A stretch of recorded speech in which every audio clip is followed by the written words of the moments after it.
As far back as I can remember, I always wanted to be a podcaster. For me to live any other way was nuts. To me, those goody-good people who worked shitty jobs for bum paychecks and took the subway to work every day and worried about their bills were dead. I mean, they were suckers. They had no balls. If I wanted something, I just took it. I ran everything. I paid the bills. I paid the host. I even paid the masked maniac. Everybody had their hands out. Everything was for the taking. We always called each other good fellas. You would always hear from somebody. You're gonna like Don Tony. He's alright. He's a good fella. He's one of us. But if you're part of my crew, nobody ever tells you they're gonna get rid of you. It doesn't happen that way. There weren't any arguments or curses like in the movies. See, your haters come with smiles. They come as your friends, the people who've claimed they care the most for your life. And now that's all over. And that's the best part. Today everything is different. There's lots of action. I don't have to wait around for everything like everyone else. Oh, I didn't get the vaccine? Fuck you, vaccine me. Oh, your delivery guy has COVID? Fuck you, feed me. Right after I moved here, I ordered egg noodles and ketchup, and I got spaghetti with meat sauce. I'm no longer an average nobody, while they get to live the rest of their lives like a bunch of schnooks. It's Friday night. That means it's time for The Don Tony Show. You've waited all week, and now it's finally here. Get Don Tony's perspective on current affairs in the world of pro wrestling and beyond. And now, your host, the man, the legend, Don Tony. Don Tony. Don Tony. Don Tony. I know Lee, RCWR, watched that intro, my little Godfather Goodfellas spoof. Just realized the dog now. That video is a tribute to my favorite movie of all time, my dog, which I had to put down several years ago, and just my overall, self. So, what's up, everybody? It is Friday night. April 30th, 2021. Shout out to Mikey, who surprised me with this today. Sent me a rubber chicken. I kid you not. I get weird gifts in my P.O. box. Sometimes I get cards, gift cards, things for the show. Today I got a rubber chicken. A fucking rubber chicken. Unbelievable. For those that don't know the story, and for those that do, it's only going to take me 30 seconds. Do you know about maybe 12, 13 years ago, someone somehow got my home address, and it was around Christmas time, and I opened my mailbox, and there's a Christmas cards in it. And, I didn't recognize the handwriting. Usually when I get a Christmas card, it's either from my parents. A couple of wrestlers over the years have sent me Christmas cards. Not going to name drop anybody here, but didn't recognize the handwriting. But it felt something protruding inside. And I opened up the card, and it was drugs. There was about 15 different pills inside the envelope.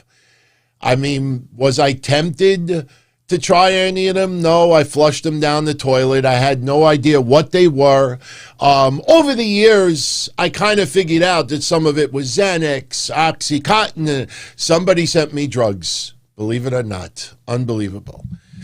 I could use some drugs after this past week.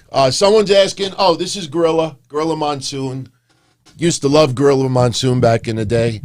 And, next week, even though Gorilla Monsoon was never a part of it, next week we're getting Throwback Smackdown. Throwback. Old logos. Try to mix it up a little bit because they are now minus one person on the SmackDown roster, and that is Daniel Bryan. I don't think there was any secret that Daniel Bryan was going to lose this match.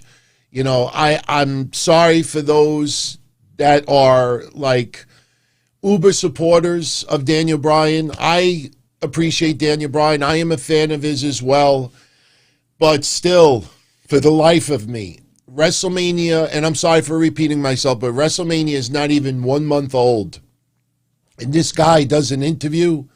I felt detached from the main event. I think I might want to go other places, not necessarily outside of WWE. How do you do an interview like that a month after WrestleMania? I mean, I'm a little baffled by that. And how this felt tonight is what I said last week. Oh, you're unsure about your future. Oh, you felt detached? No problem. We're now going to put you in the storyline that you're off SmackDown. That's what it feels like. Now, if you really want to shake it up a little bit, what do you think about the possibility that Sonya Deville brings him back against Adam Pearce's authority? You know, I'm not saying that that's going to happen, but you see Sonya Deville's name mentioned tonight for the Raw preview. Exactly what we talked about last week. They are now starting to build the storyline of a difference in opinion between Adam Pearce and Sonya Deville. And if it stays this way, it is a possibility that Sonya Deville may end up taking care of Raw, Adam Pearce taking care of SmackDown. This way, if you do a draft, it would be nice to have a figurehead on Raw and a figurehead on SmackDown. I mean, what do you want, Adam Pearce talking to himself? So they may be going that route, and I like it. It's a little bit different. Yeah, shake it up. Now, I don't know if I would rather have a draft than just random stuff, you know, because I got to be honest with you, you know, watching that War Room 2 years ago, the Fox crew and the robot going like this, it was just really, really goofy. Really over the top campy. But I guess that's what wrestling's all about, right? Over the top campy. Now, tonight, for this show, it's going to be a shorter show. I know I've said that a million times over the years, but I'm tired. We had a lot of fun this week. Every day has been a show. Tomorrow I'm doing one on Patreon with Mish, which will be fun. But yesterday we went over 3 hours and just had a boatload of fun. Can't get rid of those Eric Bischoff tights, though. I might as well bring it up. Someone offered to buy them. And since no one has chosen those tights 3 weeks in a row, I think I may actually sell them to someone and use that funds to get something else that I think would be really cool for the show. And I have a couple of things in mind in my office that maybe we'll bring on for next Thursday. Maybe a signed photo of Eddie Guerrero. I don't know if it's appropriate to give away a signed photo of Chris Benoit. I mean, I've had it for a very long time. I mean, I'm not going to be an idiot. You know, I mean, he's a murderer, double murderer. But I'm not going to just like be one of these goofs online and cut it up in a million pieces. You know, I'll give it away or I'll sell it. We got other things as well. By the way, Aleister Black tonight, you know, this picture caused a little bit of buzz online. You know, they're looking at the backdrop saying that kind of looks like a cartoonish version of The Undertaker. Some people bringing up other things. I wouldn't read too much into it. Tonight was chapter 2. And, you know, we're going to get Aleister Black reading a book for the next couple of weeks. He's back on TV. That's what matters. Now, you know, I'm really a little mad at myself for not having this ready. And it's literally going to take me 10 seconds to pull this up. And I was going to save this for Monday, but I think, no, let's just bring it up now. Let's have some fun with this because I had a feeling about this on Wednesday, and we joked about it on Wednesday. Now we can really have some fun with it. Remember this on Wednesday? Oh, shit. I closed it by accident. Sorry, everybody. Audio only, like, damn it. I have it back up. Guys, gals, remember this Wednesday? Remember that? And we saw people like in an MMA atmosphere. In fact, somebody came up with the idea that maybe CM Punk could be part of this. I think probably looking at the tape fists, that's not a bad idea. But when people saw this, they thought they were geniuses. Everybody was saying that, oh, it's Tessa. Look, the diamond. Look, everybody, there's a diamond over there. Oh, my God, look, more diamonds. Look, Tessa, diamonds, more diamonds. Oh, my God, look, there's more diamonds. You see the report today? AEW this close to signing Tessa Blanchard right now. I mean, look, if you want to be a fan and look at the logo and say, wow, that would be awesome if it's Tessa Blanchard, I'm with you. I know about the controversy with La Rosa Negra. We'll never know the full truth about it. But if we're just going to be fans and say, wow, that would be pretty cool if she was behind that. But when people out there trying to make it seem like they got sources and connections and running with it, and then today it comes out that Tessa Blanchard is this close to signing with AEW. I mean, WWE could still sign her, but I laughed my ass off today. I swear to God, I saw that and I'm like, that's a good, that's for the chicken. I won't start annoying people every show with the chicken, but, and I know why the person sent me the chicken. I don't want to talk about it today, but so looks Tessa Blanchard may in fact sign with AEW. I know a lot of people don't like Tessa, but I'll repeat what I've said before. Impact Wrestling not only had her as the knockout of the year, but the wrestler of the year. So she had tremendous value, tremendous skill, and was arguably maybe in the top 5 of free agents, male or female, in wrestling. You pick her up, even if what happened with La Rosa Negra is true. Do I think she should be blackballed from wrestling for the rest of her career? No. I mean, you do make mistakes, and hopefully you grow up from them.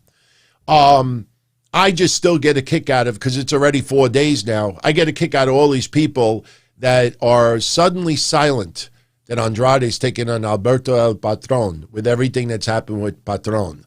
You know, selective outrage. That's what it is, selective outrage. Yeah, you're right, Lee. What she was doing with women of wrestling. Tessa Blanchard. And think about AEW's women roster. Yes, we probably will feel bad for some of the women that are more sitting in the guardrails, singing Judas and all excited. You know, one extra person signed is one less opportunity for someone else. But my God, I mean, if you're going to add more women to the AEW roster, you Thunder Rosa, Tessa Blanchard, you know, and then you got Sheeta already. Serena Deeb is fucking awesome. And if Mickie James ends up going there, or maybe works out a deal that she could work NWA and AEW, you know, now suddenly this is a spectacular roster. And remember something. I know what some people are going to say. It's only 3 or 4 women. I think something that a lot of people forget about is with WWE, you have Raw, you have SmackDown, and you have NXT. 3 different shows.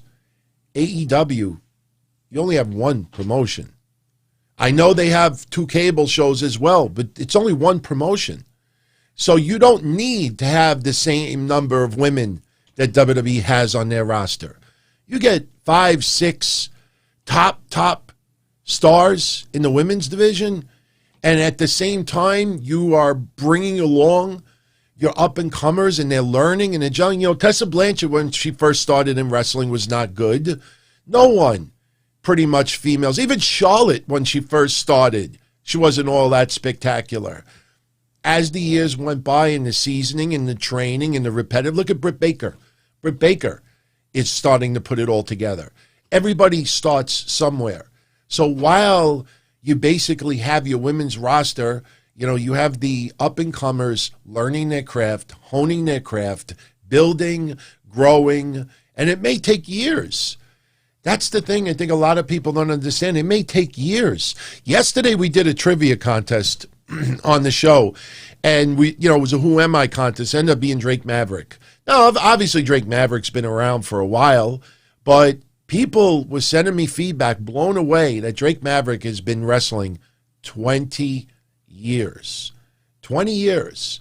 And it took quite a few years, I think 11 years, before he actually got discovered from the bigger promotions. You know, you have some of these women in AEW that are 21, 22, 23 years old. They're just breaking in. It's just because everybody has access to video right now. Women in wrestling, and we're just talking about the women right now, women in wrestling that, 10 years ago in the indies, where you might have a little bit of YouTube footage, or maybe the local promotion would sell their DVDs and that's it. You wouldn't see much of those women or men the first couple of years in their careers. And as they got better and they got more exposure, you would see them featured once in a while.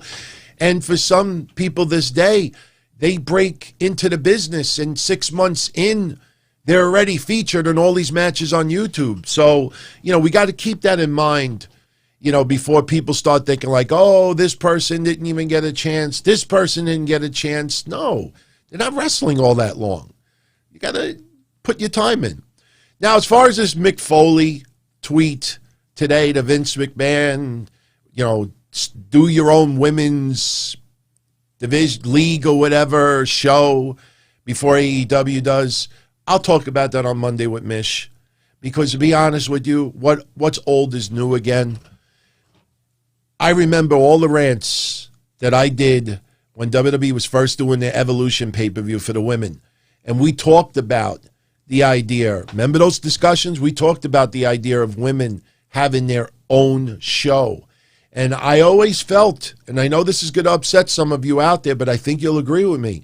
I always felt years ago, a couple of years ago, that WWE would never do their own TV show for the women's division, is because for several years now, they have really been, pushing women's wrestling, and deservingly so. I mean, the caliber of women's wrestling right now, the talent, is the best in my lifetime.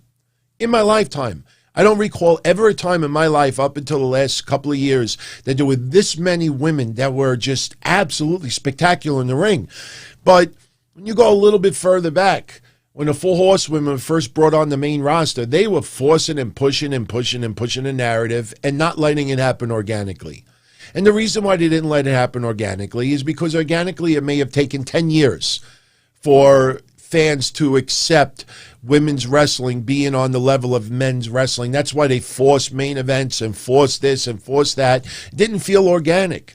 And I always felt, and I've brought this up before, that if they debuted their own show, even if they did 1 or 2 weeks, if it's a special themed event, I think it would get additional attention. But if you did it on a regular basis, I don't think they would want to expose how poor the rating would be.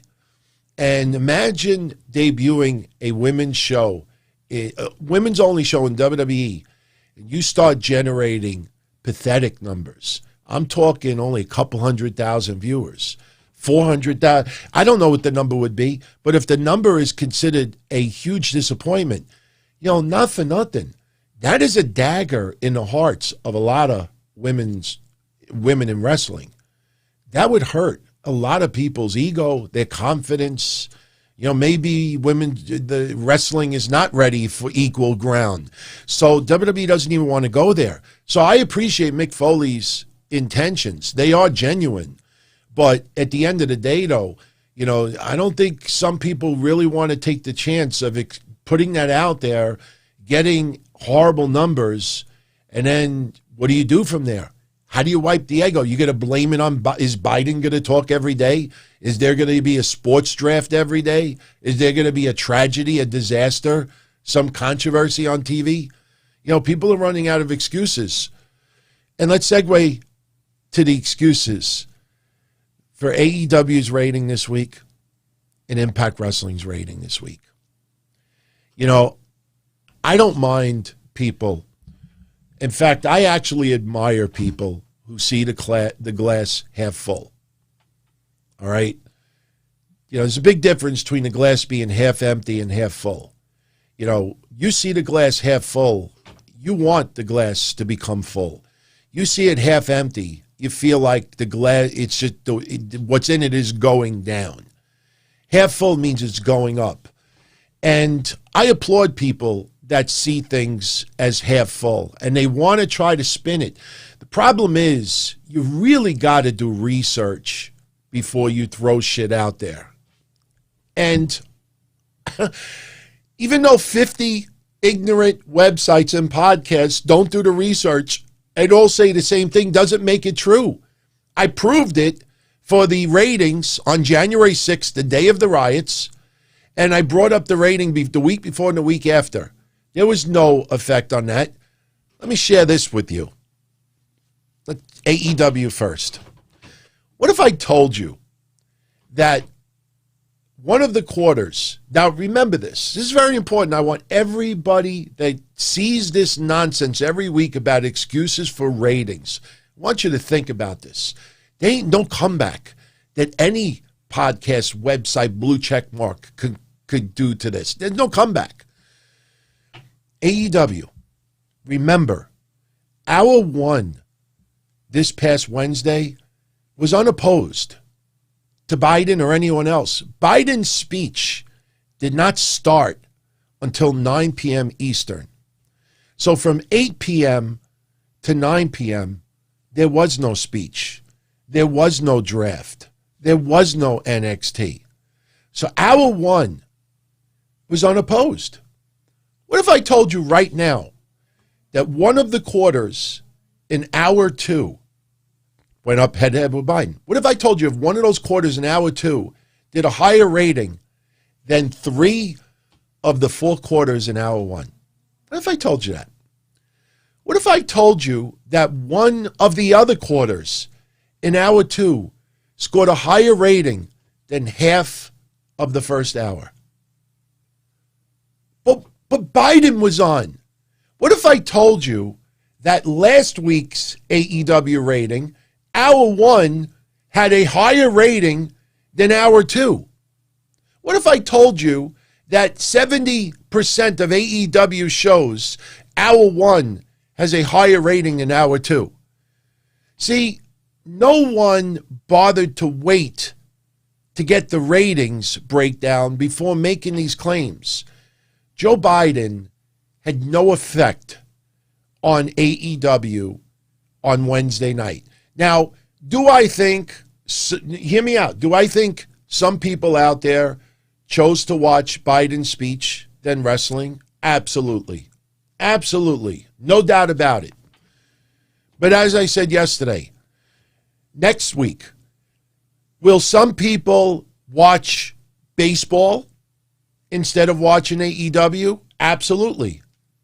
Pretty bad week to do it with blood and guts and everything else. The week after, will some people out there watch an NBA game instead of AEW? Absolutely. 2 months from now, will some people out there watch a concert that is airing instead of AEW? Absolutely.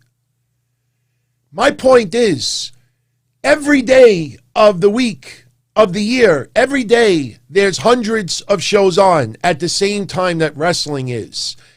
There will always be people that will choose to watch something else than wrestling. The idea is to put on a good product enough that people say, I'm watching this first. I'm watching this wrestling show first. Survivor could wait. Back in the day, when wrestling was getting crazy numbers and Survivor was getting some shitty numbers, I don't remember Survivor ever saying, well, you know that Monday Night Raw, gosh damn it, look at their numbers. Yesterday's NFL draft, the rating last year was, I think, 12 or 15 million viewers. News reports a couple of days ago were preparing for some of the lowest ratings ever for an NFL draft. So the NFL draft yesterday, I think, drew about 25 to 30% less viewers than last year. When Kenny Omega came in to Impact Wrestling back on December 8th, okay, remember this? That was December 8th. Kenny Omega showing up for the first time in Impact Wrestling. That night drew 220,000 viewers. The week after, it dropped 50,000. A week after that, it dropped another 30,000. And they were back down to the 150, 160 range that they were doing. Impact Wrestling just crowned Kenny Omega the heavyweight champion. 4 months, over almost 5 months of build. It was December 8th to the last week in April. Almost 5 months of build. Now Kenny Omega, the AEW, not only heavyweight champion, but the AEW cornerstone, is now the Impact Wrestling champion. What did the rating do this past Thursday? 120,000 viewers. That is almost half of the viewers when Kenny Omega first showed up. Don't give me this Biden shit. Don't give me this NFL draft shit. Because week in and week out and week in and week out, the numbers have been horrendous. People were saying, oh, this was the lowest rating since March. March was only last month. What the hell does that mean? It was the second lowest rating in almost a year, non-holiday. You're going to blame it on an NFL draft? What about 2 weeks ago, 3 weeks ago, 140,000 viewers? The collector of belts, you know, if I was Kenny Omega right now, I would not be proud that my stature, you know, you can't get any AEW fans to watch Impact on Thursday. You have almost 1 million viewers watching AEW. You're champion. They're champion. You can't get any of them to tune in Thursday night. And me and Mish and I had a nice little discussion about it yesterday.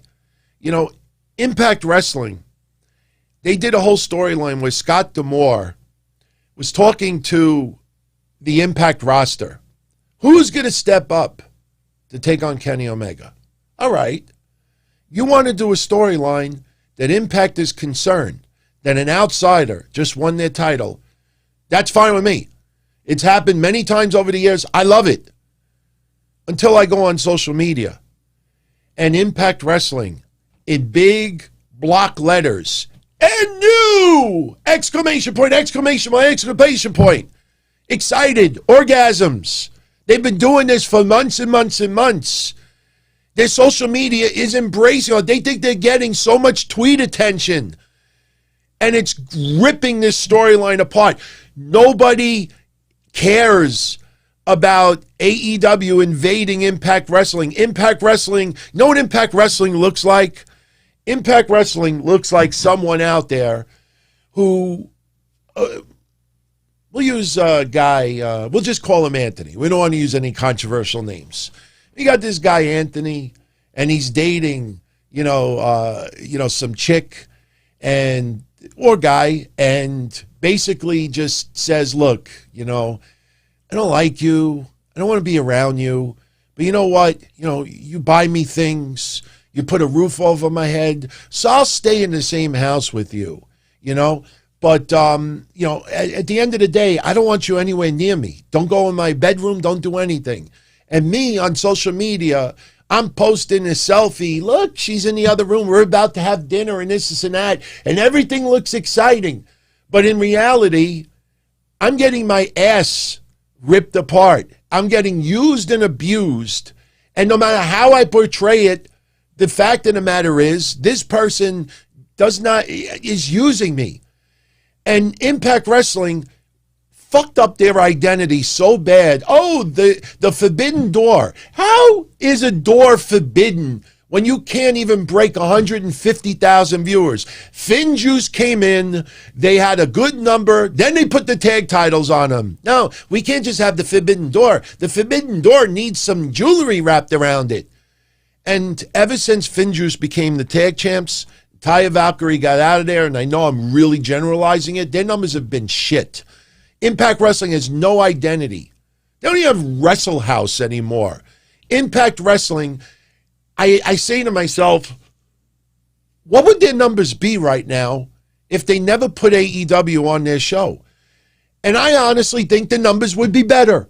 I truly believe that because their ratings, before they did this storyline, there was no downturn like this. You look at the ratings before December 8th, and you'll see 177, 160, 170. You know what happened with Impact Wrestling? I'll tell you exactly what happened with Impact Wrestling. And if you think that I'm exaggerating, go back to their social media account on December 9th, the day after Kenny Omega showed up. They thought, because AEW has these unbelievable numbers, that they were going to have AEW show up. Tony Khan was going to buy ads. Kenny Omega's going to show up and cause disarray. We're going to put Matt Hardy and Private Party on the show. We're going to do this, do that. And the day that Kenny Omega came in, the rating jumped up to 220,000 viewers. They thought they struck gold. They thought they struck gold. They went over social media and wrote all these gigantic press releases. Forbidden door, forbidden door, forbidden door, forbidden door.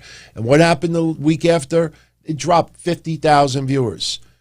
Do you remember that? I don't remember what the movie was called, but you had some people that thought they were going to go for like a gold rush. I don't think it was City Slickers, but they were going for a gold rush, and they were guaranteed that they could find some gold. And they pay all this crazy money for this trip, and they have it configured that as soon as you start searching, you might find a little speck. Look at it.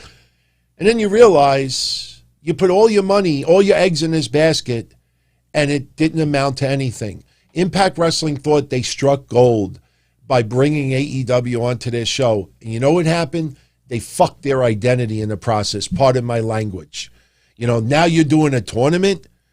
I mean, where's the storyline that AEW wrestlers show up to cause chaos in Jacksonville because of what they're doing to Impact Wrestling? Oh, Jericho does an interview. Oh, our show is loaded. We don't have time for any of that. That's why Impact Wrestling should have said, you know what? It sounds tempting, man, but we can't do it. We can't do it. It's so one-sided. Impact Wrestling, they'll never admit it publicly, but they got to be embarrassed as can be to have numbers like this. And to turn around and blame it on a fucking NFL draft is horrendous. It's pathetic.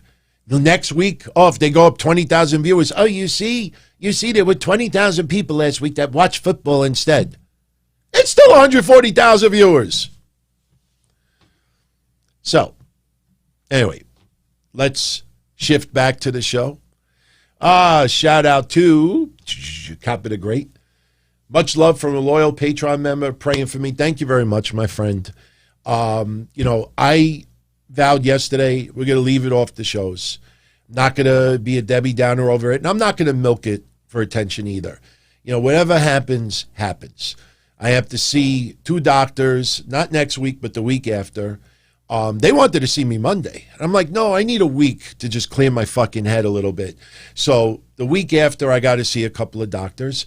Whatever I got to do, I got to do. You know, as long as I can physically do the shows, I'm here. You know, I got my family, I got my friends, I got all of you with your support. I think we'll get through it just fine.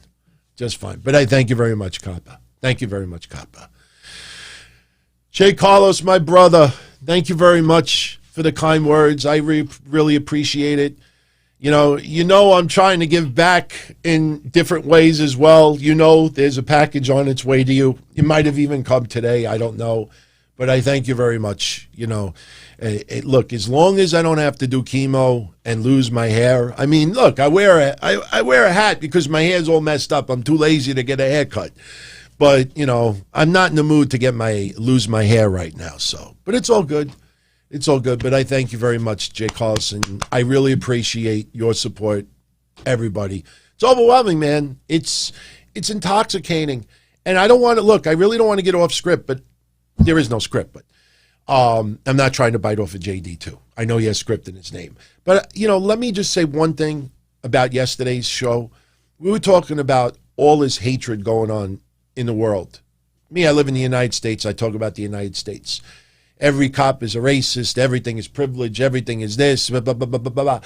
And, you know, all I keep hearing people saying is We're a racist country. We're hatred. We're this. Cops are bad. People are bad. This and that. And there are a lot of assholes in this world. There are a lot of dirty cops. No doubt about it. I'm not disagreeing with it. And there's a lot of people with hatred in their heart. But good is infectious. Good rubs off on people. I get caught up in these Twitter videos where they rescue an abused animal that their hair is all nappied up and whatever you want to call it, and they're all abused and neglected, and they turn out to, they want to bite everybody because they don't trust anybody, and then you bring them back and you get so into it, like you want to go out and rescue a pet right then and there. You see people helping people, especially during, tragedies, hurricanes, tornadoes, and everybody gets together, white, black, straight. It doesn't matter. Nobody looks like, oh, I'm not helping him, he's white. I'm not helping him, he's black. People just come together. When you see that, you want to give. The earthquakes in Haiti. I know there was a lot of fraud and a lot of scam with the money that came in there. But you saw everybody trying to come together to help. I walk into a Staples. Would you like to text blah, blah, blah, blah for Haiti relief? Yeah, absolutely. See other people helping. You see this person go. Doing good things is infectious, and we got to stay on the positive. I'm not trying to be PC, and I'm not trying to be soft, but, you can't let this negativity consume you, regardless of what it is, period. So I appreciate your support, Jay Carlos, and everyone out there, and I'm not kidding. I think it'll get me through just fine. I really do. Nate, thank you very much as well, my friend. I know for some people out there, like, talk about SmackDown, goddammit. Daniel Bryan no longer on the show. Yes, we'll do that in a second, but I got to show my love, obviously. Nate, thank you. And SoFly, thank you. And I know people are like, good, you're reeling them back in. What do I think of the reports that WWE wants to work with MLW to fix the claims that they don't work with other companies? Okay. I'm going to say this is just my opinion. I think a lot of you out there will agree. WWE doesn't give a flying you-know-what if people out there think that they don't want to work with other companies. Every accusation about how women are treated there, every accusation that, Vince doesn't care about this, and this person holds this person back, and this person does this, and they won't get... You think... Do they ever answer to those? Do they ever fix that? Look at all of the stuff that's been thrown towards Bruce Pritchard over the years. Do they change it simply to quiet the complaints online? For years and years and years, Vince McMahon, Shane McMahon, Stephanie, Triple H, we're listening to you. We're listening to the WWE Universe. Anyone out there think that they're truly listening? Maybe a little bit on NXT. But do you feel that way? Are they listening just to shut you up, or are they just telling you that? WWE could care less if me, JD, podcast, blue check mark, no blue check mark, goof, journalist, established journalist, peon, fan, bitchy, whiner, supporter, say this. They are $1 billion company. What's not broken, you don't fix. You think they benefit at all by... If they, tomorrow, they announce, we're not working with MLW. We're going to put Ricochet on MLW since he's not being used on TV. Does that fix the fact that he's not being used on WWE TV?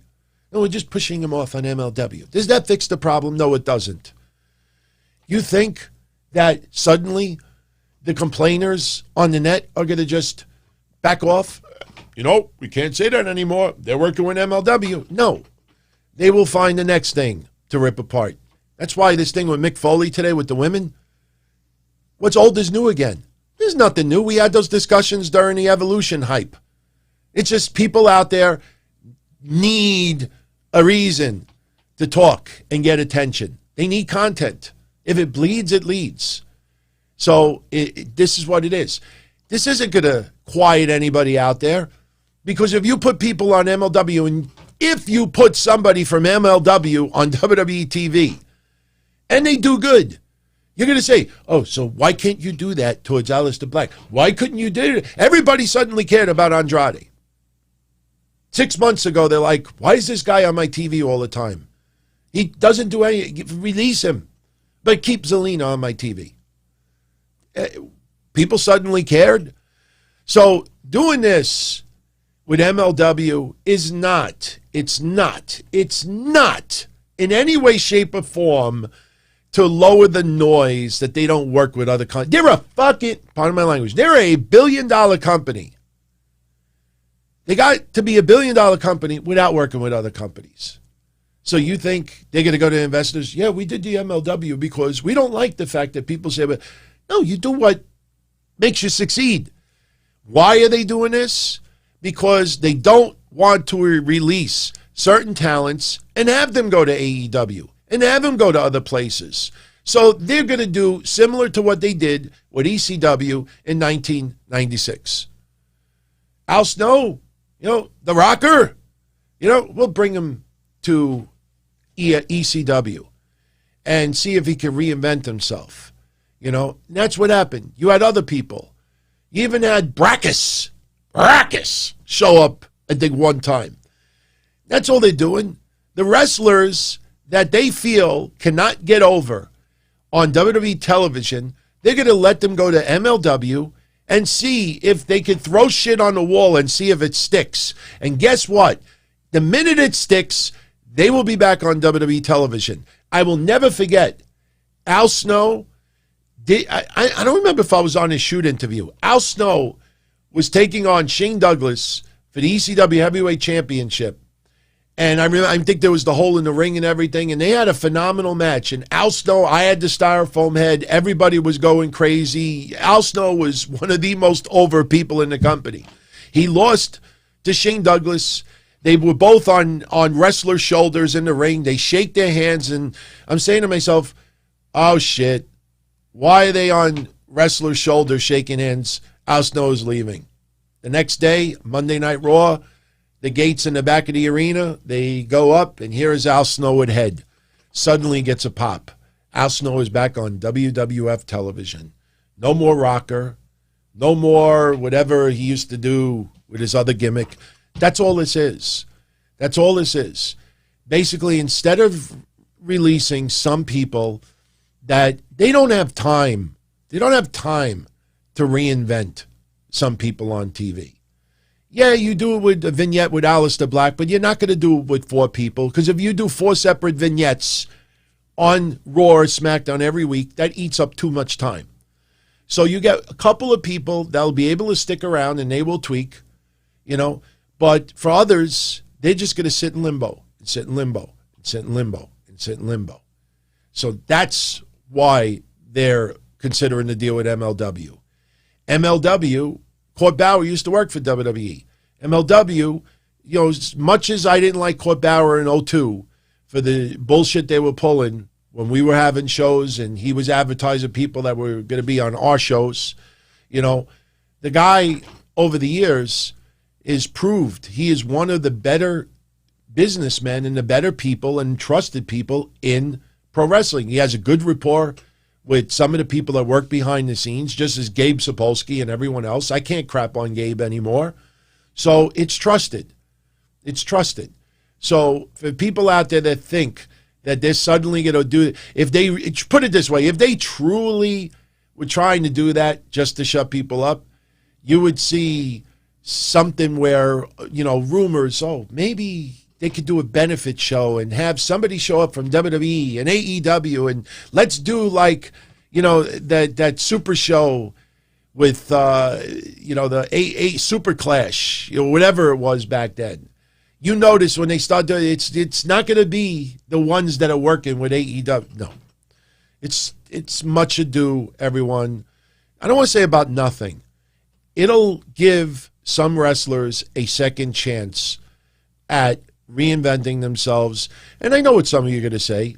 Someone like Ricochet doesn't need to reinvent himself. Look at some of the work he's done outside of WWE. It's unreal. But for some reason, for the WWE entertainment and for the writers and for the style, character, develop, whatever it is, he doesn't fit in. Think of it like a relationship. Think of it like eHarmony, all right? Ricochet fits all the check marks that he should be in the WWE. Fits everything. You know, eHarmony, you do the questionnaire, you answer 1,000 questions, and they tell you, okay, these 50 people would be a perfect match for you. And you see everything, oh my God, we got everything in common. And then you start talking to the person, and things just don't click. We're not robots. You know, as much as you may think someone would fit the mold perfectly, doesn't mean they're going to fit the mold. So instead of letting go spectacular talent that they know should be further on the food chain but are not, okay, we'll put them in MLW. MLW gets a little bit of a rub in the process. They get more exposure, a little more creative freedom, you know, and if something sticks, just like that Al Snow in 1998, you will see it happen again with WWE. That's what it's all about. There's no controversy. There's no shutting people up on social media because, trust me, there's been some wild accusations against WWE that should drop that with the Saudi Arabia scandal with the plane. You know, they made their statement, and that was it. You have people online that still insisted a different narrative. Instead of just using common sense and saying, these people are being held against their will. How come MSNBC's not covering it? How come CNN is not covering it? How come Fox News is not talking about it? How come, you know, local... but ProWrestlingDickhead.com is covering it. And, you know, ProWrestlingSchmuck.com is covering it. So it must be true. That's what it's about. So, hope I answered your question. So anyway, moving on. What the hell's going on here? All right, that's more like it. So, let's talk a little bit about SmackDown tonight. Then we'll do the quarter-hour ratings for AEW and NXT. Then we'll call it a night. SmackDown tonight, you know, not much has advanced for WrestleMania Backlash, other than the fact that we're pretty much getting Cesaro versus Roman Reigns. I know over the last 7 days there was a lot of complaints about Cesaro's lack of reaction last week, standing there almost looking like a goof. Roman Reigns, Daniel Bryan stuff going on. You know, Cesaro is Cesaro, and I'm not trying to make a cop-out, but Cesaro's not going to suddenly be this tremendous, charismatic, you know, that's not what it's about. Even when we had Cesaro section signs all throughout the buildings, does anybody remember some unbelievable promos that fed into that? No, there was a lot of support for Cesaro, but Cesaro is not that type of wrestler that is suddenly going to show crazy-ass emotion, even though today, you know, the only way they could get him to really show some big-time emotion is let's tie his hands up on the ropes while he's about to do something to Daniel Bryan, you know, and it doesn't even happen. What I'm trying to think out of all of this is, what happened to Edge? What happened to Edge? I mean, you know, he was in the match with Daniel Bryan. They both, you know, got their asses handed to him. Daniel Bryan is having arguably match of the year tonight with Roman Reigns, and Edge is not even mentioned. You know, I would have been fine with Edge somehow getting involved in this. What's the deal? There's Aladdin, why do you want to be banned, man? Hang out with everyone, take in the shows. I didn't block or ban anyone. I'm doing the show. You think I have eyes in the back of my head that I could go like this and I'm banning you at the same time? But, you know, what happened to Edge? I mean, is he just going to disappear now for 6 weeks and then just come back for no reason? So, you know, Daniel Bryan coming off of TV, he could show up in NXT. I know a lot of you think he could show up in NXT, but I think they're going to be doing this draft soon. Right now, the storyline is that he is blocked from SmackDown. Roman Reigns, and this is what I think some people really need to pay attention with the storyline. Roman Reigns is the one. When they showed the recap from last week, I don't want you on my brand. I don't want you here. I don't like you. I don't want you here. Did you notice something absent out of all of this? Adam Pearce. Don't give a shit what Roman Reigns wants. You know, you have management on TV. And suddenly, Adam Pearce is taking a shit. He's constipated, won't come out. He's pretty much almost absent. Anyone stop to think about that? Something so important. Heavyweight title match, SmackDown. As they said, one of the biggest matches in SmackDown history. Not important enough to have Adam Pearce there? What happened? Did Retribution try to break into the building again? I'm just pointing stuff out.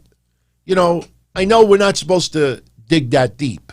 We're supposed to just say, wow, what an awesome match tonight. What a great match tonight. But you got to dig a little deeper with this. Suddenly, Adam Pearce, nowhere to be found. Sonya Deville. What happened there? So, there's going to be more to this storyline. And like I said earlier, wouldn't it be something if they did a little swerve and maybe Sonya Deville makes a decision against people's will? You think WWE really wants to take Daniel Bryan off of SmackDown? Fox, SmackDown, that's their flagship show. You know, I'm still amazed after all this time. Some people out there with shows are only figuring out now, you know, it seems like SmackDown is now the flagship show. Rip Van Winkle, go back to sleep. This has been happening for a long time. My God, it was last year with the Otis stuff and the Valentine. Think how long that's been. And Rip Van Winkle's only figuring it out now. So they're not going to take this guy fully off TV unless there's something with the contract that doesn't seem to be settled. Daniel Bryan put on a tremendous performance today. The match was awesome. He has awesome chemistry with Roman Reigns. And yeah, as of right now, that comes to an end. But there's a storyline going on right now. There's a storyline. Who's fighting out there? Seriously, don't please. Like I said, you know, I'm not going to keep stopping to play principal. You know, we're all hanging out, having a great time. If I have to start, and once I remove you, that's it. You know, you could super chat me $1,000. I'll take it. Maybe I would unban you. I don't know. Maybe I would. People think I have a price. I'm not stupid. You know, kiss my ass a little bit. You know, financially, I might forgive you a little bit.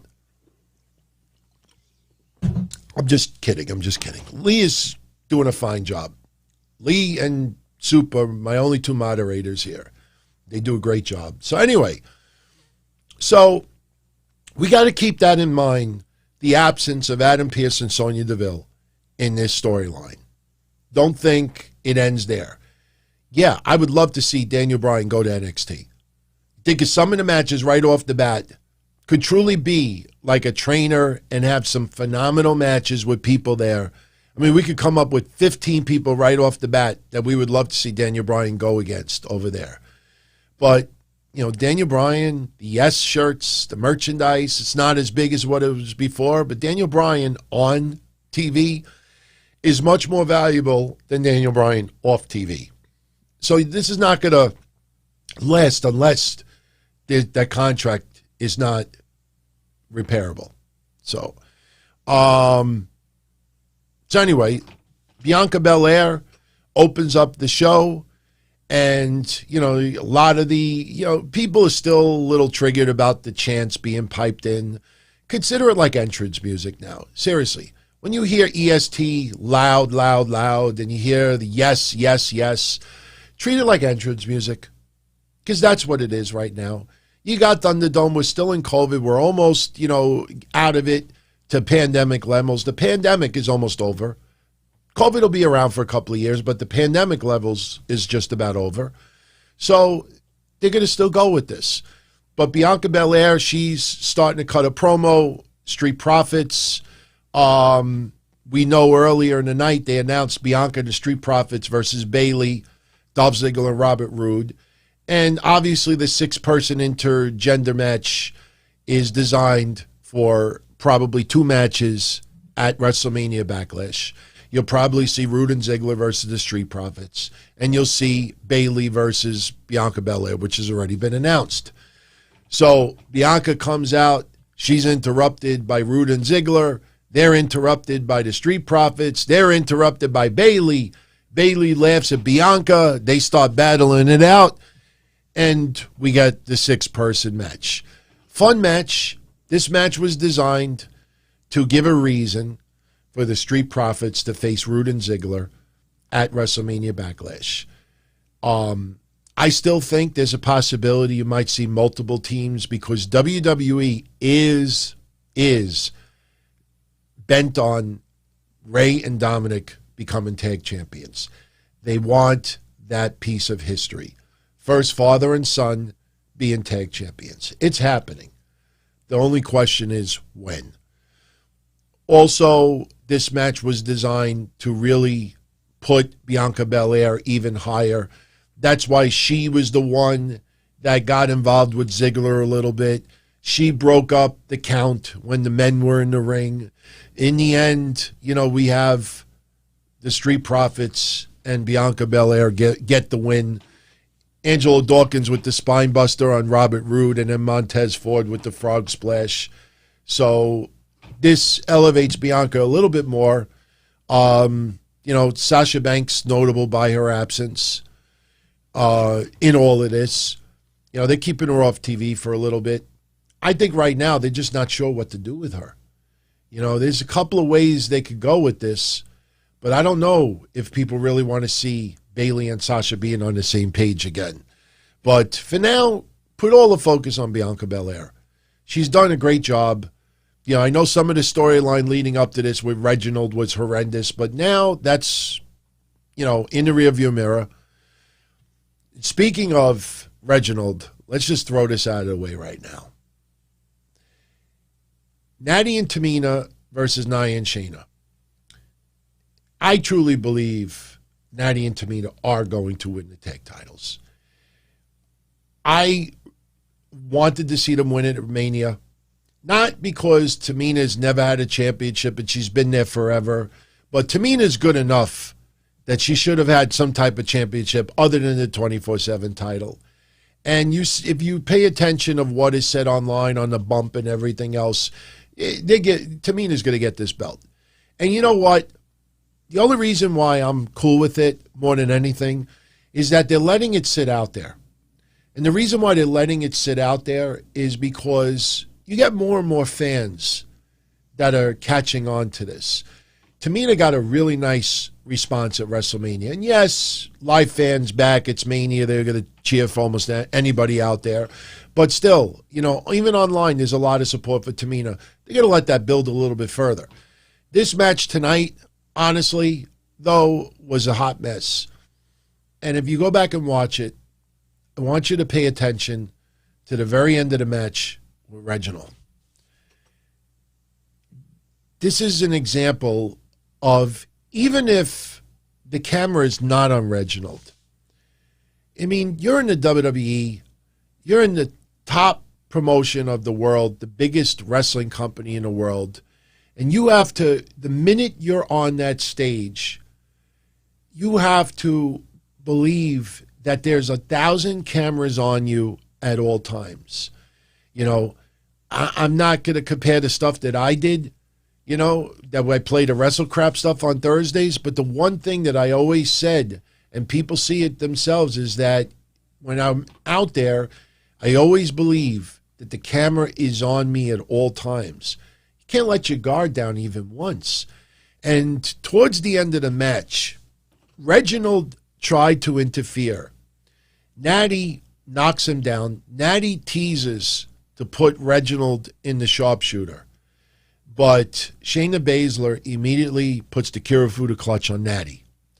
So Reginald is outside, didn't have the sharpshooter on him for maybe like 5 seconds, and he's against the pad. We get back in the ring. Shayna Baszler tries to nail a superplex on Tamina, but Tamina knocks her off, headbutt.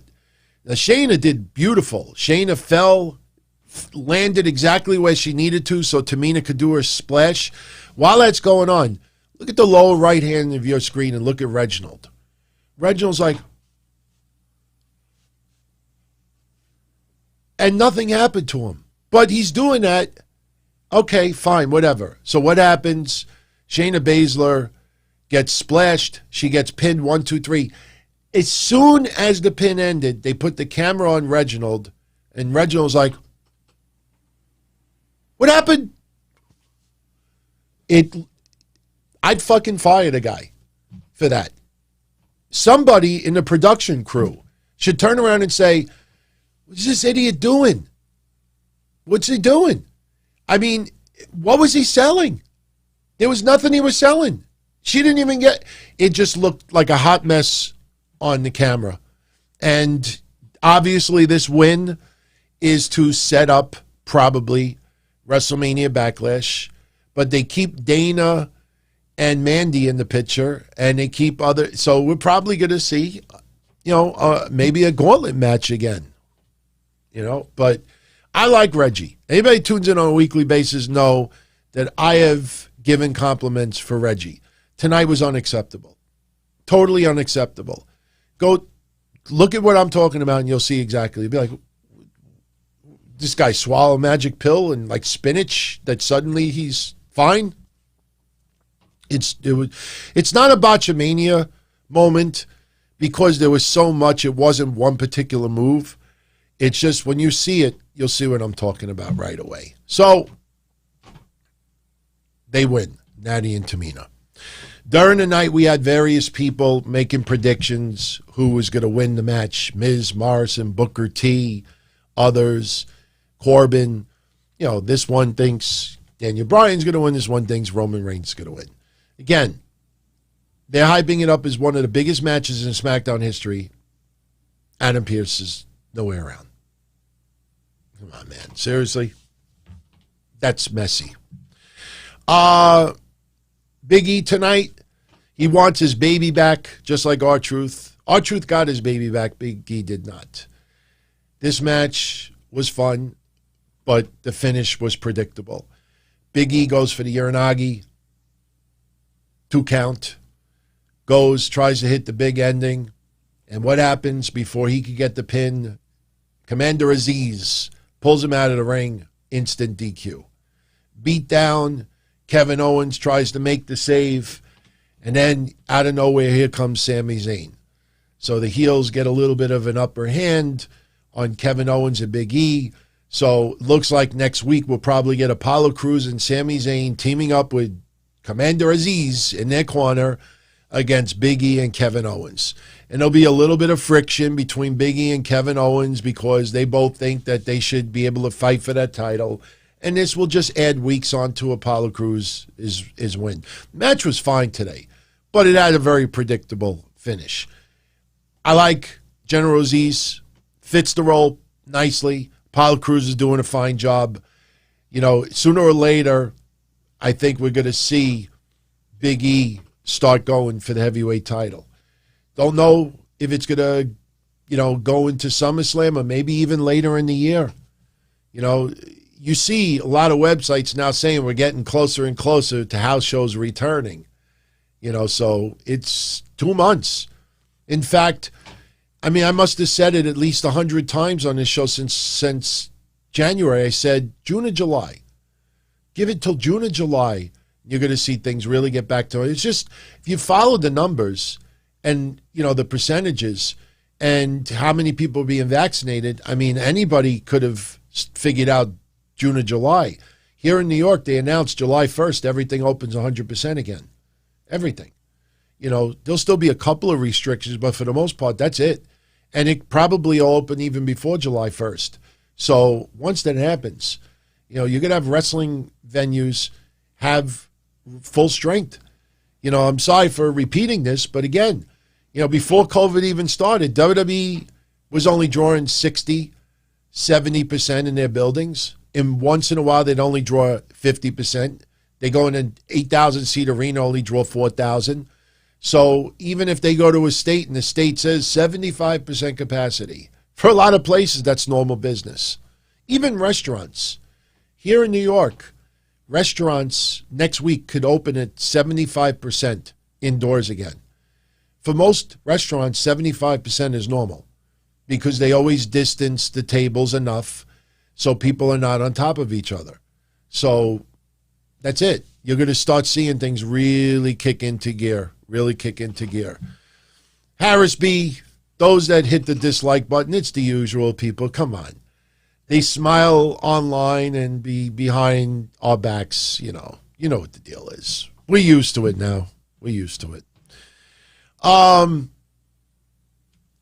Roman Reigns, they're hyping up the match with Daniel Bryan. Paul Heyman cutting a hilarious promo, predicting what Daniel Bryan's future is going to be on SmackDown. Will he win? No. Will he remain on SmackDown? No. And I tell you, at 9:15 here in New York, at 9:15, they started the main event. I'm like, wow, 45 minutes. Till I realized they were going to spend 15 minutes between Roman Reigns' intro, Daniel Bryan's intro, and commercial breaks. Now, Roman Reigns tonight, they debuted new music for him. The Shield music, after almost 9 years, is done. Roman Reigns' music, I saw this comparison online, and it's not a bad comparison. If anybody knows about the Final Fantasy games and that boss music, this kind of fits Roman Reigns pretty good. It's going to be something to get used to. But that boss tone to it, I like it. It was time for a change. I tell you the truth. I'll be honest with you. I would have rather him debut the music next week. Let him win this match. Daniel Bryan's off of SmackDown. And next week, even though it's going to be throwback SmackDown, throwback. They're going to have the old logos. We'll probably have a couple of names from yesteryear show up, which is always nice. I know some people got so triggered with Legends Raw back in January, and I loved when it popped a nice number. I don't mind a little nostalgia. As long as it doesn't take over my TV with people that truly their expiration date is come and gone. Edge, total different, total example of someone that's an exception to the rule. Christian, you see him on AEW now, exception to the rule. Some people can come back and get a new start on their wrestling life. But I like the music. But I would have rather seen Roman Reigns have a celebration next week and come out to that music next week. That's just me. Benjamin doing throwback SmackDown makes no sense.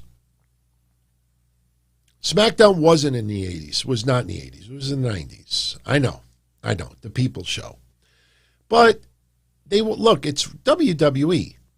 Raw was not in the 80s either. Raw debuted, I think, January 11th, 1993, somewhere around there. So, yeah, it's barely in the 90s. But the point is, WWE has been around forever. So if they want to do a little nostalgia, a little retro, all I want is one thing next week. And I think some of you will agree. I just want one thing next week. That's what I want. I want the fist to be brought back. Will we get it? Maybe. And I tell you that I think the reason why they're doing the throwback is because WrestleMania Backlash is coming up, and this feels like an extra SmackDown. It feels like they wish they had one less SmackDown between now and the pay-per-view. So this is basically just to write a week off. They will progress a little bit of the storyline, but not much of a major twist. So we'll see what happens. Sam says it debuted April 29th, 1999. Okay. So if you think about it, if that's the date of SmackDown's debut, they should have probably have done it tonight. Because it's literally only one day past, 22 years ago? So they got to bring back the fist. If you're going to do old school SmackDown, do the graphics, bring back the fist. And hell, you could maybe even have somebody jump off the fist. So next week, you know, because it's throwback, why not? Next week we're getting this. I'm not going to complain because they killed it at WrestleMania. You know they're going to have an unbelievable match.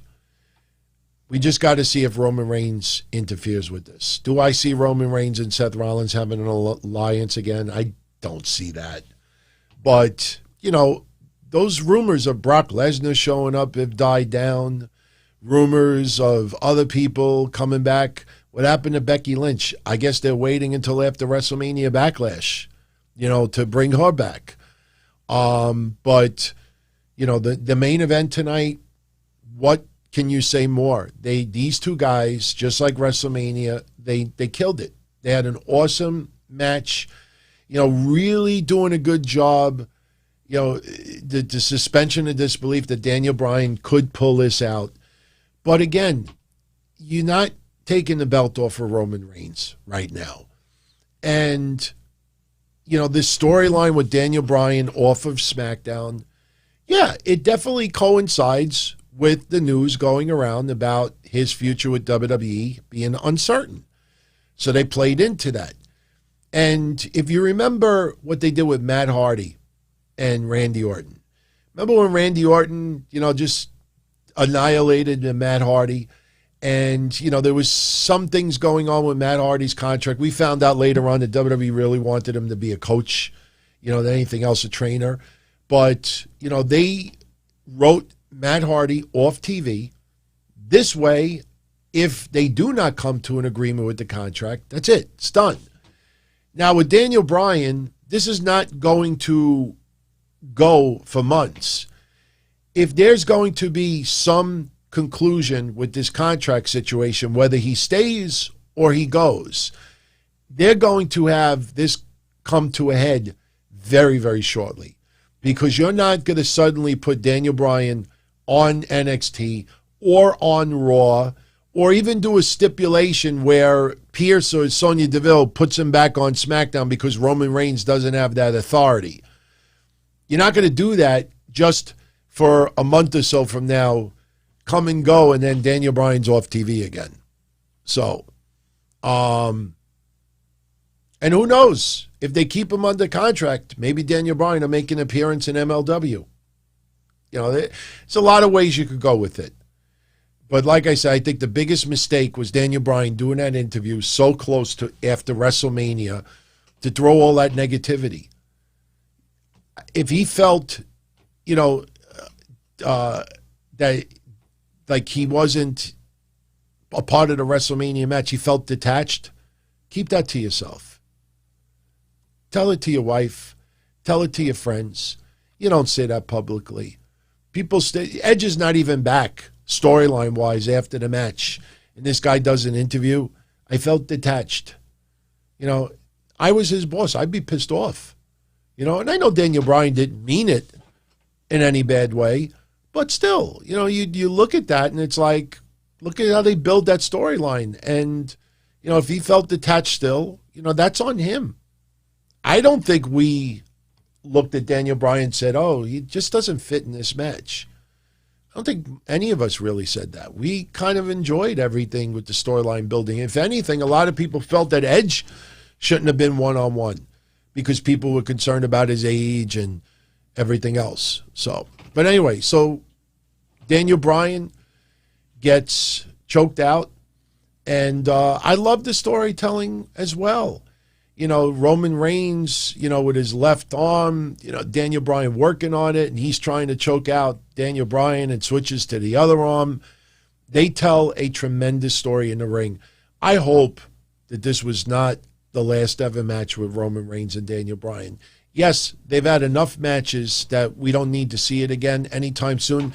Right now would be perfect if they were doing house shows. Because you know for a fact, you're going to his particular state for a house show, you could still have Roman Reigns and Daniel Bryan main event a house show in any place in the United States, and they would draw well. So that's one huge negative about not having house shows right now. But, great show. Great show. Loved it. Can't complain. We'll see where it leads to next week. But, remember what I said about Adam Pearce and Sonya Deville, because their absence speaks very loudly. And that was pretty much it. So, decent show. I thought it was fine. SoFly and Lee, no sweat. You know who the usual suspects are, man. They're talking about people throwing hate towards the shows. Look, like I said, if that makes their Friday night and they're enjoying throwing shade, we're having fun. That's all that matters. So, let's talk about AEW and NXT's ratings for this week. Let's get into NXT first, because NXT is the lesser of two evils. Because NXT, the show was a lot less eventful, a lot of big names not performing.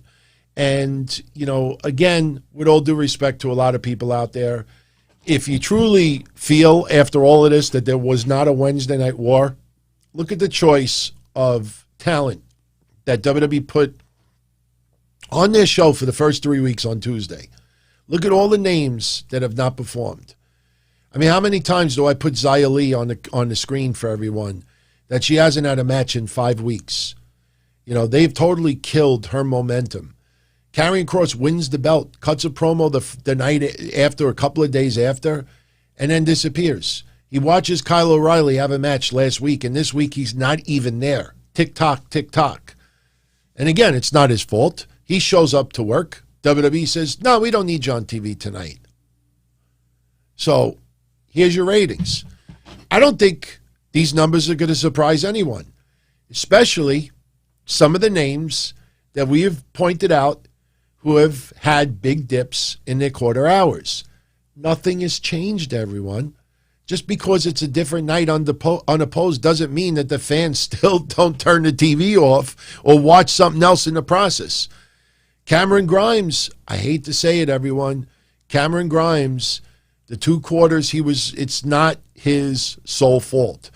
But one thing, if you're new to my shows, we have pointed out every quarter hour that Cameron Grimes has been doing this $1 million gimmick, every quarter hour he was involved in, numbers went down.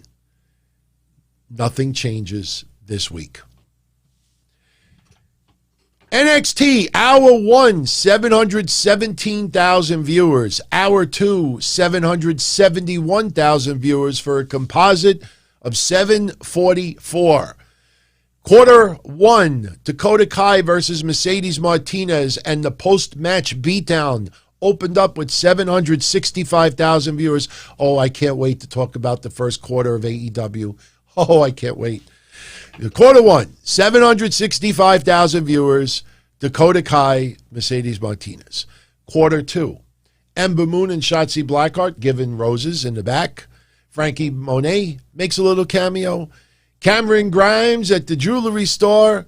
And then that little back and forth with the grizzled young veterans with the grizzled teeth, Timothy Thatcher and Tommaso Ciampa.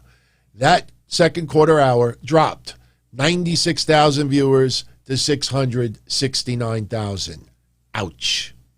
Quarter 3, Isaiah Swerve Scott's promo, Tony Storm versus Zeta Ramir, and the interview with Santos Escobar increased 35,000 viewers to 704,000. Quarter 4, LA Knight's promo and Austin Theory versus Bronson Reed. That quarter hour increased 24,000 viewers to 728,000. The big quarter for the night. The final moments of Austin Theory with Bronson Reed, the little additional soap opera with Dexter Loomis and Indy Hartwell, MSK and Kushida's segment, the Way having their interview, and then the very beginning of Imperium versus Killian Dane and Drake Maverick. That quarter hour jumped 64,000 viewers to 792. Once again, Indy Hartwell and Dexter Loomis, just part of the highest quarter hour of the night.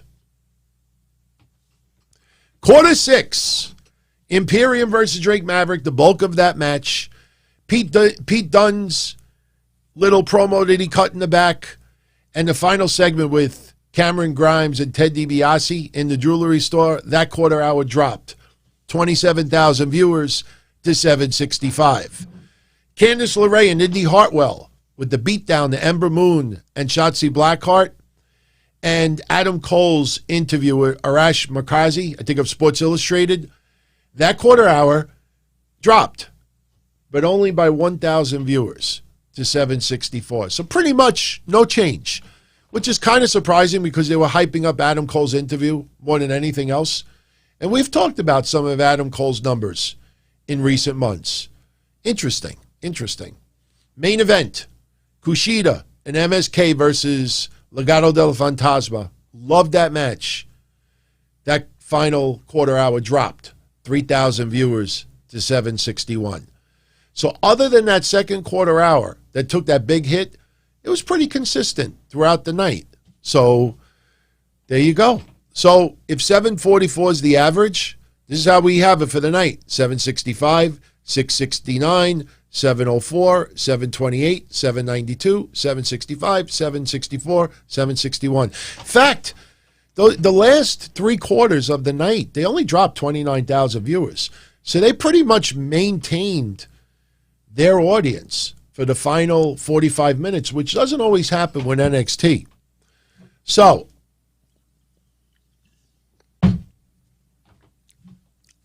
I'm one of those weird people out there that subscribes to Meltzer's newsletter and supports Vince Russo. I could support Dave Meltzer. I don't have to agree with him all the time. I chuckled when he pointed out to everyone that AEW this week, their opening quarter dropped 20% from usual and blamed it on the Biden speech. Problem is, Hangman Page versus Brian Cage, Joe Biden was still in his Depends, getting dressed in the White House for his joint Congress speech. Hangman Page and Adam Page started at 8 p.m. Biden didn't start speaking until 9 p.m. So when you point out that 20% of the normal viewers is absent for that opening quarter, Biden has zero to do with it. AEW, this is pretty fabulous. AEW, hour 1, 890,000 viewers. Hour 2, 888,000 viewers for a composite of 889. Their ratings across both hours was consistent. Interesting. Opening quarter, Hangman Page versus Brian Cage, 803,000 viewers. You think about the 1.1s, the 1.2s, even the 1.3s. Biden didn't talk for another hour. It only opened with 803. That is surprising. None you can blame it on. 803. Quarter 2, the Young Bucks versus Mike and Matt Sydal. You had that promo with them in the limo first. Then you had Christopher Daniels and Frankie Kazarian confronting the Young Bucks after the match is over. That quarter hour jumped 71,000 viewers to 874,000. Quarter 3, Jade Cargill's promo and Orange Cassidy versus Penta, which I enjoyed tremendously. That quarter increased 24,000 viewers to 898,000. Quarter 4, Britt Baker cutting a promo and the Inner Circle and the Pinnacles parlay. That quarter, remember what we talked about Wednesday? That should have closed out Dynamite, and just all the buzz with the Pinnacle versus the Inner Circle, Blood and Guts. That should have closed out Dynamite. All chaos go off the air that way. That quarter hour jumped 84,000 viewers to 982,000. Biggest jump of the night, almost drew 1 million. So, quarter 5, Eddie Kingston in the ring with Michael Nakazawa. This brings out Kenny Omega and Jon Moxley. And then we find out we're going to have the tag team match next week. Then you had the backstage little back and forth with Christian and Taz. That quarter hour dropped 74,000 viewers to 908,000. And when you think of these numbers, keep in mind, like I said before, a lot of these quarter hours in hour 2 did better than hour 1. And Biden had nothing to do with hour 1. Quarter number 6, Chris Statlander versus Penelope Ford. And the very beginning of the Nightmare Family versus Team Whodats. That dropped 30,000 viewers to 878,000.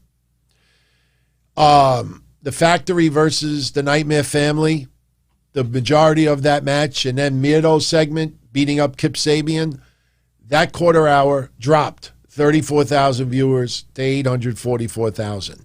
So the 2 quarter hours that QT Marshall was a part of, both of those quarter hours dropped, combined 64,000 viewers. Main event, Darby Allin versus 10 for the TNT Championship. Not as big of a number as the Inner Circle and the Pinnacles Parlay, but when you compare it to Darby Allin main event matches in the past, you cannot have any issue with this whatsoever. That final quarter increased 81,000 viewers to 923,000. So again, you know, if you're going to say to me that a few people watch Biden instead of AEW, yeah. Every week, some people watch something else instead of wrestling. Oh, I didn't watch it tonight. I watched the Yankee game instead. I didn't watch it tonight. The Knicks were playing. I didn't watch it tonight. It was a movie on TV. I didn't watch it tonight. There was a great car chase going on. You know, you can't take it and assume that it tremendously affects a rating, because it didn't. It didn't. If that was the case, hour 1 should have broke 1 million all throughout the hour, because there was no speech yet. And none of it came close to that. None of it even, a couple of quarters didn't even hit 820. So anyway, 889's the average. This is what we had. 803, 874, 898, 982, 908, 878, 844, 923. It's pretty much the same trend. It's the same trend as what we always talk about. I just don't understand why people always go out of their way to make an excuse like that. You know, I mean, you don't ever see these other shows out there blaming wrestling for their numbers being low. You don't ever hear sports blaming pro wrestling. I mean, you know, I'm watching wrestling since 79, but I've been around since the Monday Night Wars even began. I remember even when Raw was on the air, and look, they were not doing great ratings when the Monday Night Wars first started. You know, the numbers weren't all that spectacular. You would have ratings in the 2s. But you start getting to the late 90s, and wrestling combined is having like ratings in the 10s combined. You still didn't have all of these other entertainment outlets blaming wrestling for the low numbers. I just don't know why wrestling fans do that. You know, wrestling is going to go up and down in the numbers. I think 900,000 to 1 million is the average, which we said even before NXT moved to Tuesdays. That once NXT moved to Tuesday, I think a lot of you out there also said 900,000 to 1 million is about average. And if you go that way, that doesn't mean that it has to be 900,000 minimum every week. You might have a week that goes down to 8. And you might have a week that goes up to 1 million too. In the end, it averages out. You know, what you don't want to have happen is, this is what you don't want to have happen. Forget Tyson, forget Shaq, forget celebrities. What you don't want to have happen is 1.3 million, 1.2 million, 1.1 million, 965,000, 910,000, 883, 901, 876, 911, 855. And you don't go anywhere back in that vicinity again. That's what you don't want to have happen. And again, look at Impact Wrestling's numbers. You know, last year they're doing, the latter part of the year, 160, 170, 180. And now with this whole storyline, you do 120? And people are just going to write it off while the draft was on. I don't buy it, man. I don't buy it. So, anyway, with that said, I think we're done. Wow, how long we go? 90 minutes. 90 minutes. So, let me ask you all, do you still agree with me that Aleister Black might be mirroring this guy? I don't know. I kind of think so, man. I like the Joseph Seed comparison.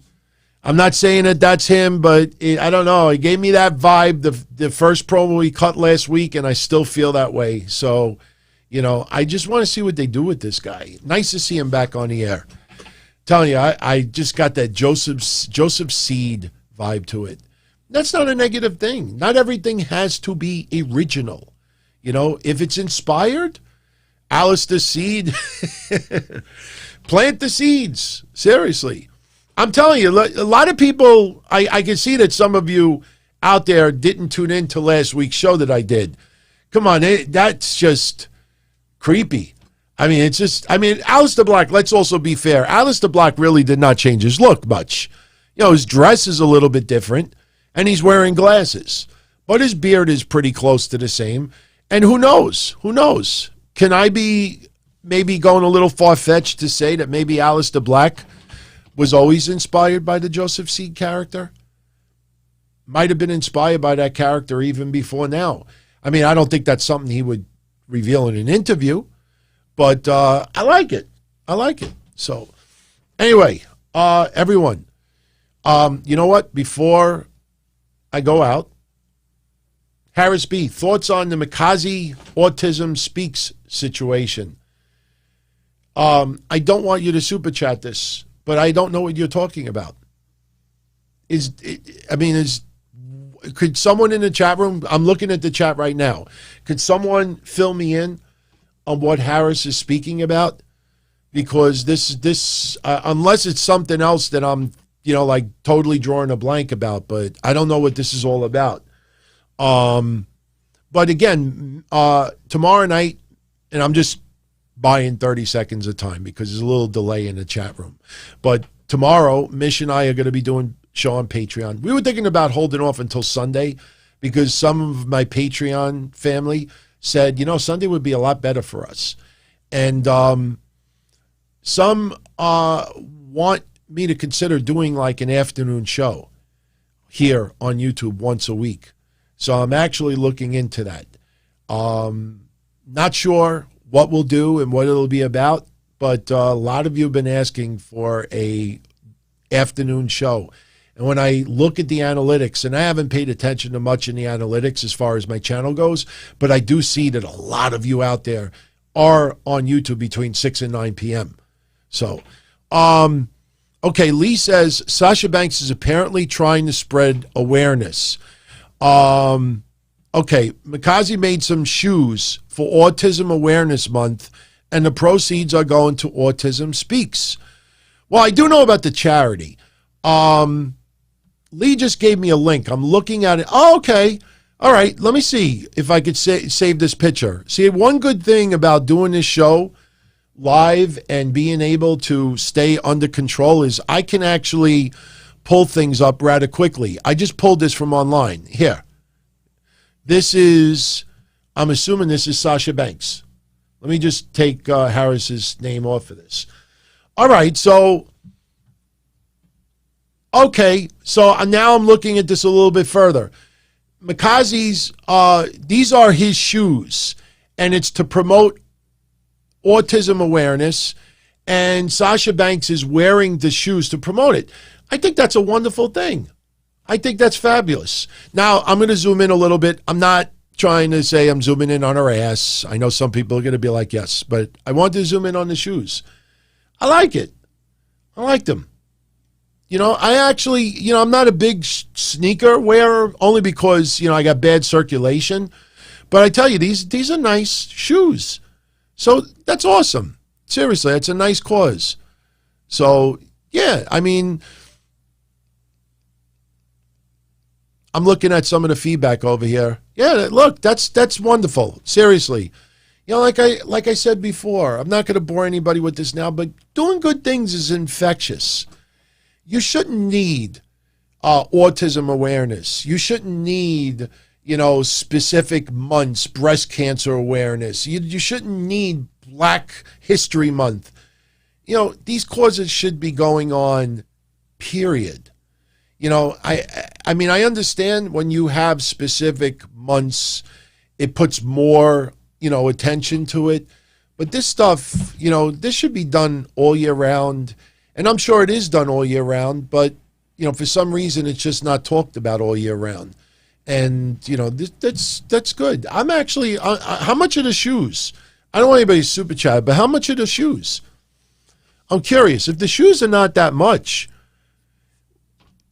is that something that, that's pretty available? Because if those shoes are not crazy money, I mean, let me put it this way. I don't think Sasha Banks is going to be modeling $1,000 shoes, because you would think that these shoes are fairly affordable. I mean, I'm sure they're probably a couple $100, but you're going to model shoes that are pretty affordable, that, if somebody wants to pick them up and also help a worthy cause, they can.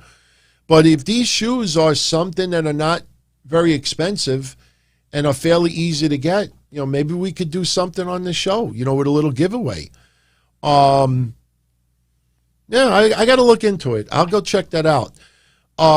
Few of you asked me about this situation with AEW and the YouTube channels getting copyright strikes.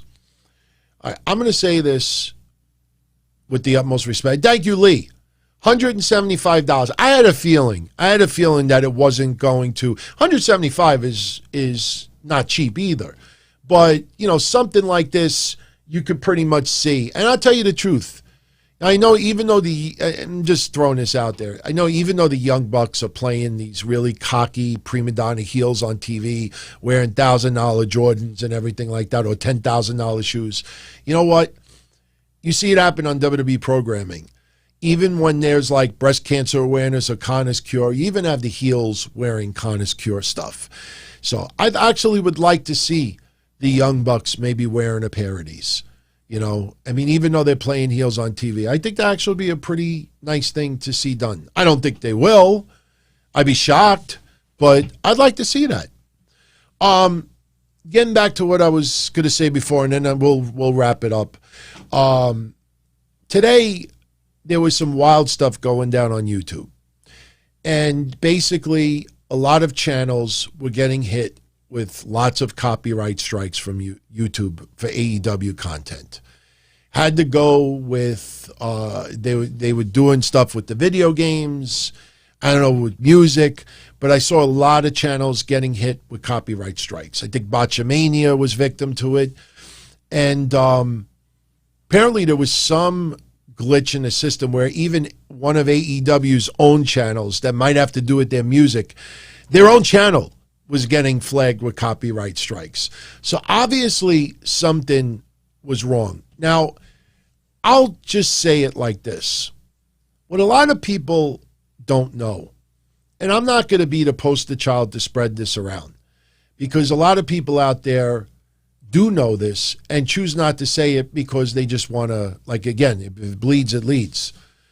When you get a copyright strike online, or if you get flagged for some music or something, this is not AEW or an individual always seeking out your channel, fucking with your show, trying to hit you with flags.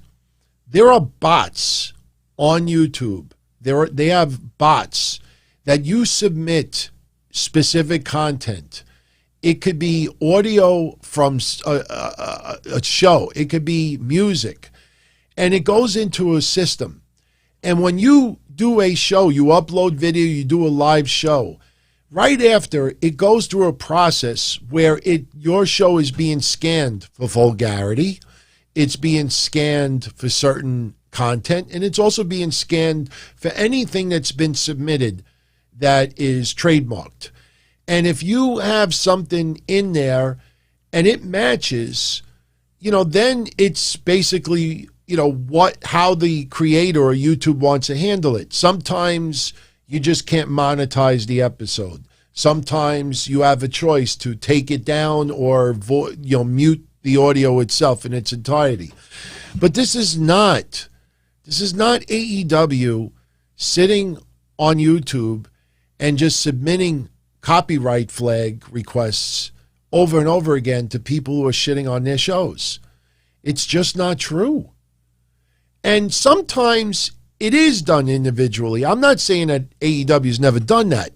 For people today that are playing the fuck you AEW for trying to ruin my channel, all they're trying to do is divert attention that they used content they probably shouldn't have used. Have I gotten hit with any flags? No. Have I been... I've been on here now for, 16 months? The only time that I have ever had a request to take something down on YouTube was when AEW Heels was first announced. And you remember when they showed that video of Brandy walking by? You just saw her feet, her heels walking by.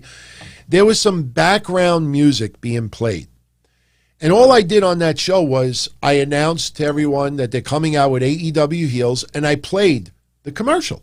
That's all I did was play the commercial. About 8 months later, I get this request from YouTube to either take down this audio or mute it. And I'm like, what audio are they talking about? And I looked at it, and it was from 8 months earlier playing a commercial for AEW Heels. And it was not the creator of the music 8 months later saying, take down this guy's shit. It's in the YouTube system now. And it picked it up on a scan. And that's why it was taken down. So I muted the audio. But again, when you see all these people out there playing the victim card, I don't remember who that girl was that everybody ran to playing White Knights, because let's be honest, because she's a female and attractive and everybody, let me show my macho side, and then when she showed no attention to them, it's like, fuck her, You could see right through some people. There's some very creepy people on social media. You see some of this stuff that some people do. But at the end of the day, no, you could claim fair use all you want. You are not bigger than YouTube. You are not bigger than AEW. You are not going to get a lawyer and fight it. So since you are only way you're going to think you're going to win is by getting sympathy tweets, sympathy followers. That's fucked up. Evil AEW doing that to her. That's terrible. I'm going to follow her. Don't do it in the first place. Don't put yourself in a situation where you could get flagged. Plain and simple. That's it. When people out there get flagged, 9 times out of 10, it's because they have something that they probably shouldn't have had on. They could say, it's fair use. It's fair use. Well, guess what? If YouTube says to you, hey, peon, with 11 viewers, followers, subscribers, it is not fair use. What are you going to do about it? Bitch on Twitter? You're fighting an argument that you're not going to win. That's why I don't put the clips up. That's why I don't do it. Let me tell you all something very, very quick. Some of you know this story already. All right? Royal Rumble. I did a watch-along for the Royal Rumble. First time I ever did a watch-along. It was good. It was very draining because the Royal Rumble was so long. Probably the wrong pay-per-view for me to do that for. But when I did the watch-along, I had it streaming live on YouTube. I had it streaming live on Periscope and Twitter. And I also had it streaming live on Facebook. So, long story short, about a week after the Royal Rumble ended, I get an alert on Facebook that World Wrestling Entertainment requested that my show get taken down. The episode, the Royal Rumble watch along. And Facebook, they actually give you the timestamp of what WWE was complaining. I clicked the timestamp, and you could hear faintly in the background somebody's entrance music. If I turn my volume up on 100, it would if I turn my volume up 100, you would have heard it like this.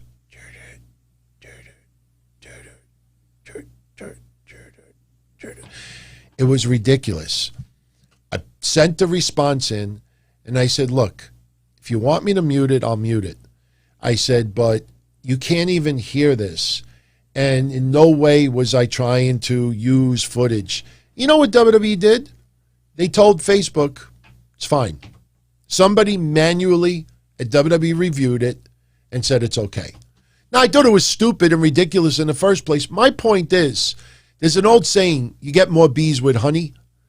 And some of these people out there, instead of just owning up like, all right, you know, maybe I shouldn't have done this, or maybe I should. It's always, no, it's the evil Vince. It's the evil AEW. They want to take down all this stuff.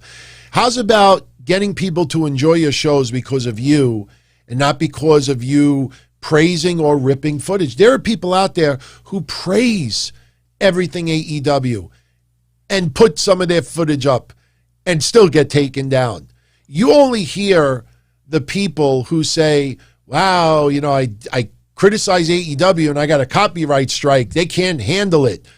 Those are the people that are just not man enough to say, look, I shouldn't have put it on there in the first place. So let me divert the attention. Why do you not hear the supporters complaining? Because they support AEW. And the last thing they want to do is get on AEW's bad side. So they put in the appeal, and if they lose the appeal, they still take the footage down. Just don't do it. Don't do it. We all know what Roman Reigns' music sounded like tonight. You know, it's going to be something to get used to, but I don't need to come up here and play the music. You know, you want to hear what I'm talking about. If you didn't see SmackDown tonight, say, wow, you know, his entrance music was pretty damn good today. Reminded me of Final Fantasy and boss music, this and that. Then you pause my show, go check it out. Then you come back to the show. Why do I need to play it in the background or, you know, play it? Why? Why even put yourself in that situation? It's not worth it. It's not worth it. So, but anyway, so that's my answer to that. Today, most of it was legit a glitch. And I think by now it should have been resolved. If not, it will be resolved any moment. Look, computers sometimes screw up. You know, but in this case, I really cannot blame AEW for this one. But, you know, my advice to some of those usual suspects out there, you're not going to win the argument. You might get people behind you on social media. You're still not going to win the argument. You could get 10,000 followers on social media to back you up. You go to YouTube and they'd be like, yeah, what is that going to do? They're not going to listen. So don't put yourself in a situation where you could get hurt. That's all I have to say. So, no, Sam, Mish, let me tell you this about Mish's podcast, because Mish did a special show about fair use. Mish, what he talked about with fair use and the legal use of it, Mish was 98% correct in everything that he said. The only issue with what he said is that when you do have a situation where you believe it's fair use, and even legal people will tell you it's fair use, unless you're prepared to retain a lawyer and go after whoever complained or YouTube or something like that. You know, YouTube is not a publicly traded company. AEW is not a publicly traded company. They don't have to give you shit. And that's just the fact. So you could cry fair use all you want. But unless you're at the end of it, you know what's funny? I remember this years ago. And I know a lot of you know exactly what I'm talking about. About 10 years ago or so, people were putting clips up of baseball. And MLB was taking it down over and over and over and over. I had footage of baseball on my channel a long time ago, and they took it down too. I didn't even fight. I was like, fuck it, I'm not just going to put it on anymore. But what happened was people started uploading the games, but then would add a paragraph under their description. And it would be some phrase about fair use and like, copyright law, blah, blah, blah, blah, and fair use. And they thought simply by plastering that statement on their clip that it was now okay. And what happened? People still had their shit taken down. You could type a sentence, Jack said it was okay. I don't think it's going to help you at all.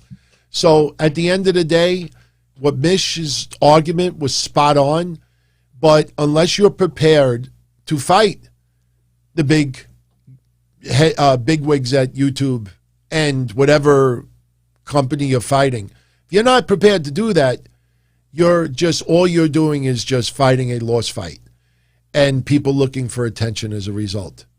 So, wait until they come out with the sharing of the shorts. A lot of people don't even know about that yet. With the shorts, YouTube shorts, you're saying right now, what the hell is YouTube shorts? Don't even ask. But there's something in the future being considered where anybody with a YouTube channel, if I allow it, let's say, you could take a clip of my show and stream it on your own YouTube channel. And if I allow it, then you can do it. And if wrestling companies and stuff permit it also, you could do it too.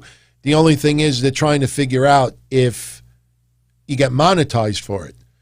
If you want to see something really interesting, go on a channel called vidIQ, VIDIQ.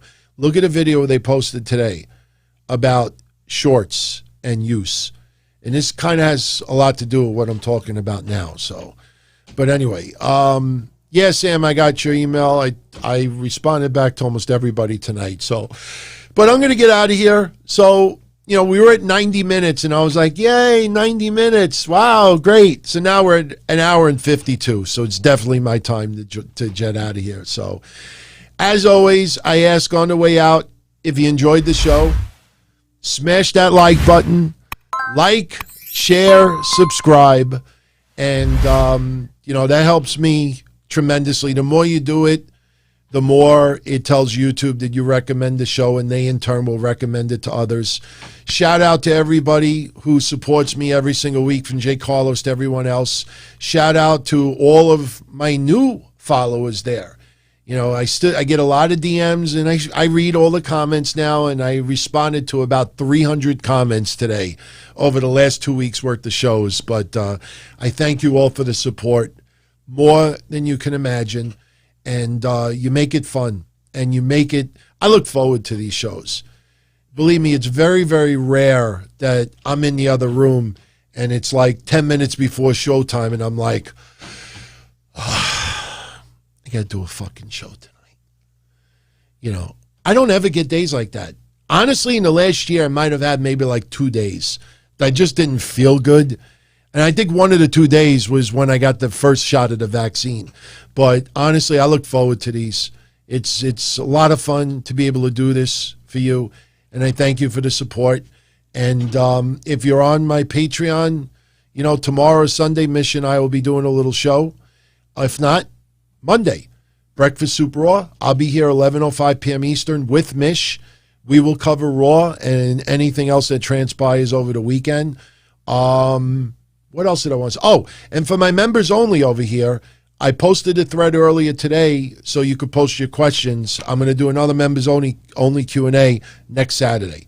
So you will have that here as well. So everyone, much love as always. I thank you for tuning in, and hope you could join me Monday, 11:05 p.m. Eastern. So good night, everybody. Take care, be well, and stay safe. We're almost out of the woods, everyone. We're almost there. 2 more months, we'll really start seeing some big changes. So be well. Take care, everybody.